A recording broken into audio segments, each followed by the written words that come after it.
Dari hasil penyelidikan dan pemeriksaan beberapa saksi, akhirnya polisi menemui titik terang dan mengarah pada pelaku pembunuhan. Begitu juga sejumlah petunjuk yang tertinggal di kamar kontrakan Alda Nurul Alfia, seorang ibu muda yang ditemukan tewas bersimbah darah di kawasan Lorong 1, Kota Makassar, Sulawesi Selatan. Jadi pada saat menerima laporan bahwa ada penemuan mayat, kita datangi TKP. Setelah sampai di TKP, kita olah TKP, ternyata ditemukan mayatnya diduga pembunuhan. Jumlah saksi yang sementara kita ambil keterangannya ada 3 orang. Alda ternyata tewas di tangan suaminya, Suharmin, pemuda berusia 21 tahun. Motif sakit hati dan isu perselingkuhan disebut menjadi pemicu pertengkaran berujung maut.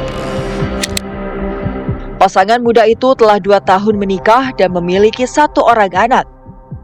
Beruntung, saat hari kejadian, anak tunggal mereka sedang dititipkan kepada pihak keluarga.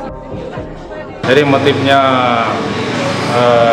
daripada pembunuhan ini adalah sakit hati, karena pernah sempat didapati suaminya ini ada bekas ciuman di leher. Oh, berarti selingkuh suaminya seperti itu? Curiganya istrinya seperti itu, makanya di situ mulai muncul pertengkaran karena di dalam kamar dia berdua. Di situ mungkin sudah gelap mata ini suaminya,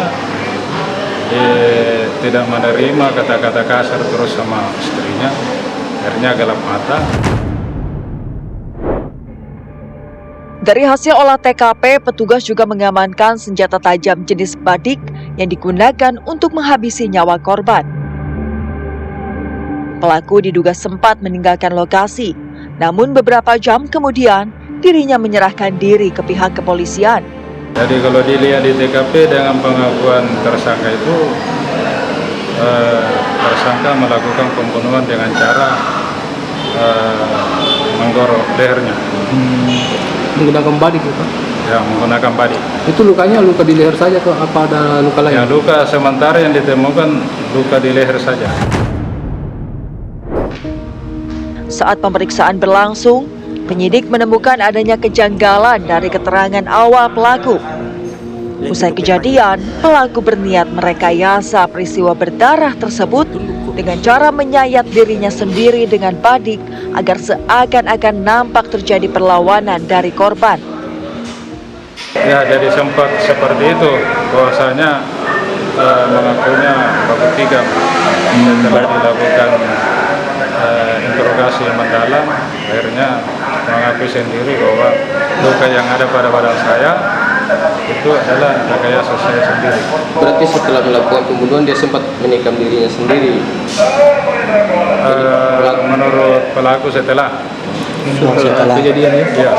Itu tidak ada unsur pencobaan pembunuhan berarti, Bang? Ya, kalau unsur perencanaan belum kita temukan. Berdasarkan rangkaian fakta yang ditemukan, peristiwa yang merenggut nyawa seorang ibu muda ini berujung pada konsekuensi hukum yang harus dihadapi Suharmin, suami korban. Atas perbuatannya, ia kini dijerat pasal pembunuhan dengan ancaman hukuman hingga 20 tahun penjara.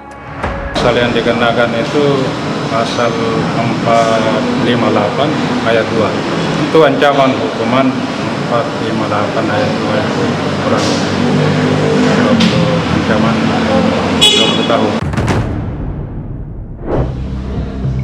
Pelaku kini telah diamankan.